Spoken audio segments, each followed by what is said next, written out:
Good evening and salutations, my GH fans. Okay, alright, let's do this. I'm gonna be honest, I really did not care about any of the scenes of Sasha's goodbyes. I really didn't care about any single one of them. I don't know if she's gonna have a goodbye scene with Tracy or not, and I'm gonna be honest, I won't probably care about that either. Here's my thing. I've been disappointed with Sasha's character um, the minute that they decide to write her in this goofy ass scene of a story of her being a damn cook. That's when I was like, nah, this shit is over for me. I know that you can't please everyone, but I think that Sasha's best work was some of the stuff that people sat there and bitched and complained about, and until we got this. So, her leaving, I mean, the thing about Sasha for me, she's always been a character that has been like, I can take her or leave her. I can genuinely take her or leave her. Either way, it doesn't really matter. Um,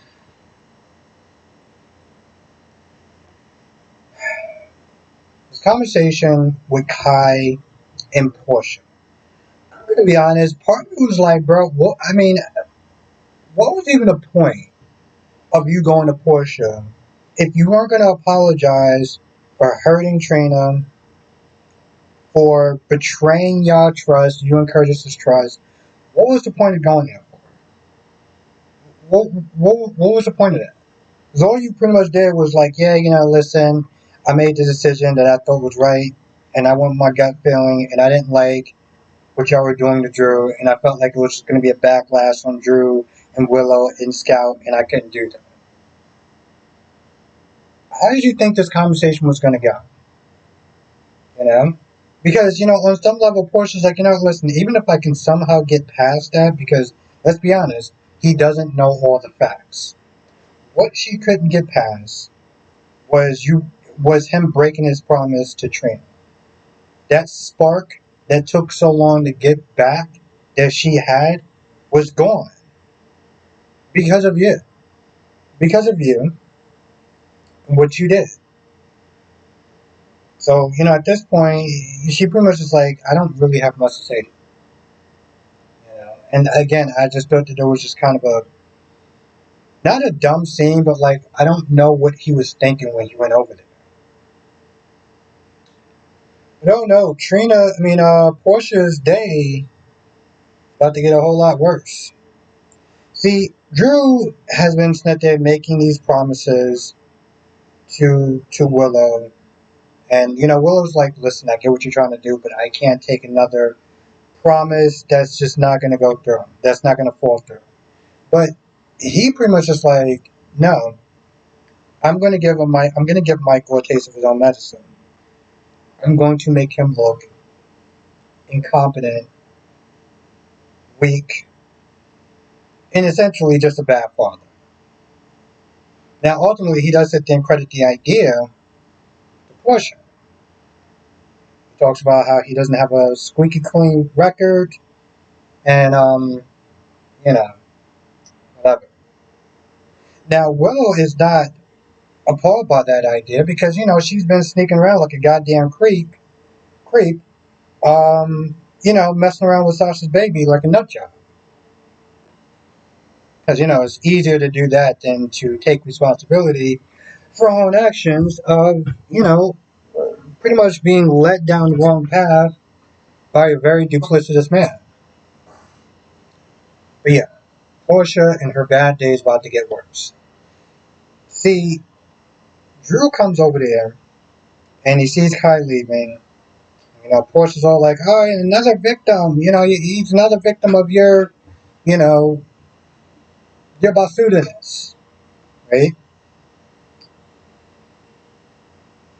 Drew at this point is like, "All right, let's just get down to business. This is what you're gonna do for me." Because Portia's like, "All right, well, what do you ask me to do?" It's like, "I need you to doctor some medical stuff, some blood work for Michael, and to make him look like he had a opioid dependent for a while.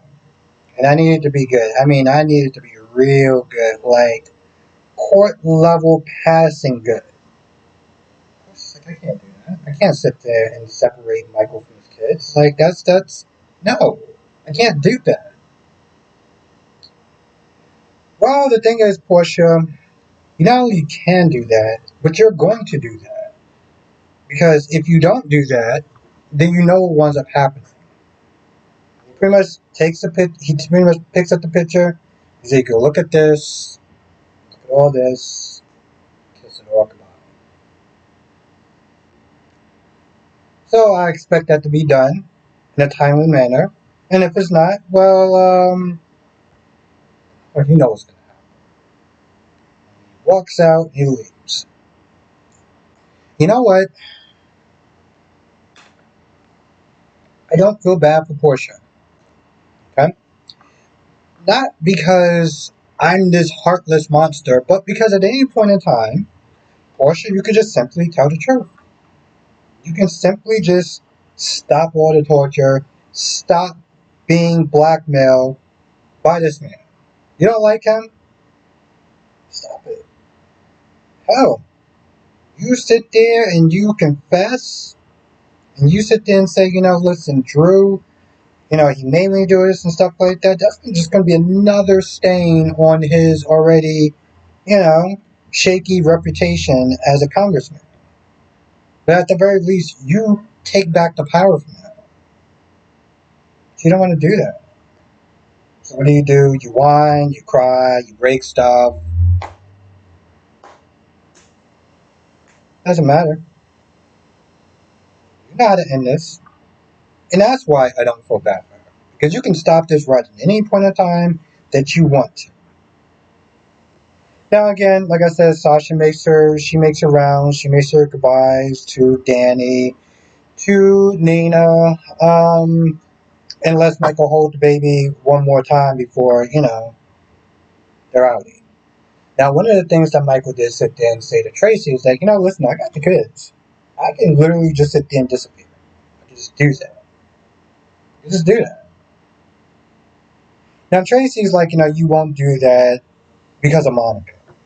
And I'm like, okay, maybe that might be a factor, but like, I feel like on some level he wouldn't do that for the kids because the kids would miss their mother.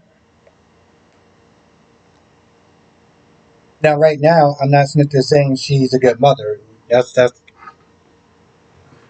But I feel like once she gets some distance from Drew, she kind of, get back to the person that she used to be.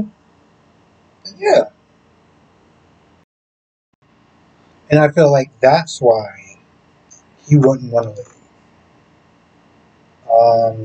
And Tracy has a conversation with Jason, and all of this conversation is in the beginning. It's just like I'm gonna sit there and bitch and complain about Sonny and what Sonny has done to his family and Michael and now Gio and everything like that. And long story short, all she pretty much says is don't get in my way from me sitting there trying to get rid of Sonny. That's all I asked you to do. And I'm kind of just like, this was a waste of a scene. Like, seriously, just like the conversation with Stella and Curtis was a waste of a scene. And it was a waste of a scene because Stella comes there, Stella's like, this is not like it. What's going on? Long story short, Curtis does not sit there and tell Stella why he made the hit piece. She doesn't push, and then that's it. That is it.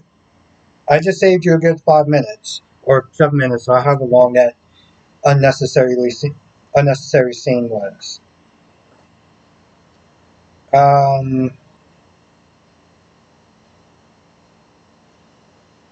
oh, and Jason just sits there and tells Danny that Sasha's leaving. That's it. Like I said, it was a couple of scenes that was just like I almost didn't even talk about it, but I didn't want to sit there and I know somebody would be like, "Oh, you didn't talk about that scene," like because there was nothing to talk about. I may do that from time to time, like especially scenes with like the scene from say like Curtis and Stella, because like there was just no point. Um, Oh, and then Nina comes in there. Nina comes to Curtis's office. And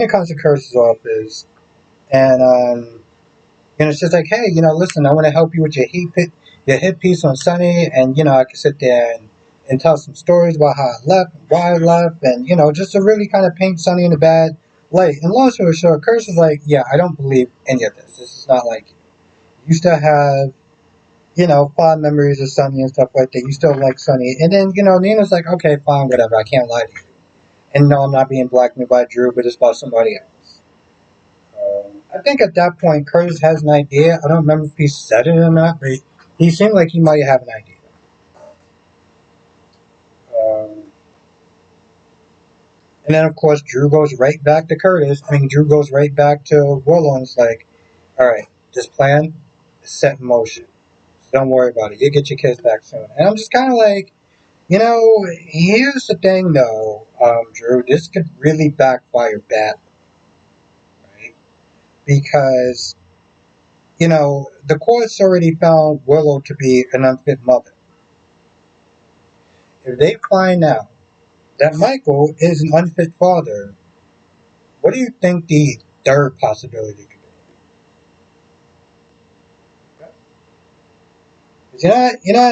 You're trying to do this to be a hero in Willow's eyes and stuff like that, but what happens if they're just like, listen, we see what you're trying to do.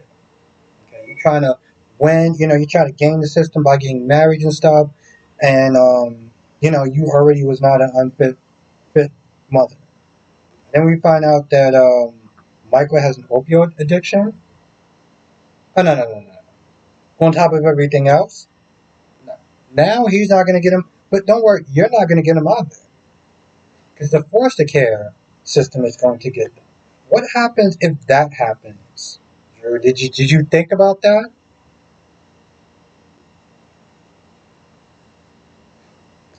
Just saying, there's a possibility.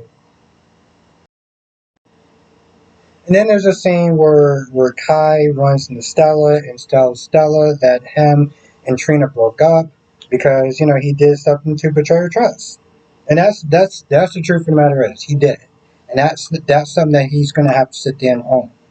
He's gonna have to own that, and she got to sit there and decide that she's willing to sit there and forgive him because listen, he did break her trust, right? And so I totally understand why she did what she did, but I also understand why I also understood why Kai did what he did too, right? And Kai's not a bad person. Kai did what he thought was right. Kai literally explained the reason why he did what he did. And he didn't feel good about it, but he also felt like a complete and utter fallout from Drew after everything that Drew has given him. He doesn't know Drew like everybody else does. So he did in the moment what he thought was right? So on one level, I can't sit there and fault the guy for what he did in his heart that he believed was right. On the other hand, I can sit there and understand exactly where Trina's coming from because he lied straight to her face and he broke her confidence. He broke her trust, and I understand that as well. And, I think this is the thing about me before I go. This is why when people ask me, "Whose team are you on? You on Team Brooklyn or are you on Team Lulu?" And I sit there and say, I don't do teams. See, I don't do teams because a lot of times I can generally at least see where both sides, both parties are coming from. And, maybe it's just me, but whenever I sit there and think of like, oh, if I'm on Team Lulu, then I'm ignoring all the bullshit that Lulu's did. If I'm Team Brooklyn, that means I'm ignoring all the shit that Brooklyn has done to Lulu. So I've never done teams. I don't do teams. I can generally usually always sit there and see things from both sides. So, anyway, I feel like that is about it for the most part. If I forget anything, write in the comment section below. Come to the live stream tonight, 8 p.m. Eastern, 5 p.m. Pacific. I will be sitting here talking about, well, all the shows. All the shows. Beyond the Gates, because I did watch that. Obviously, this one and the other ones. With that being said, I'm going to go. I'll see you in the next video.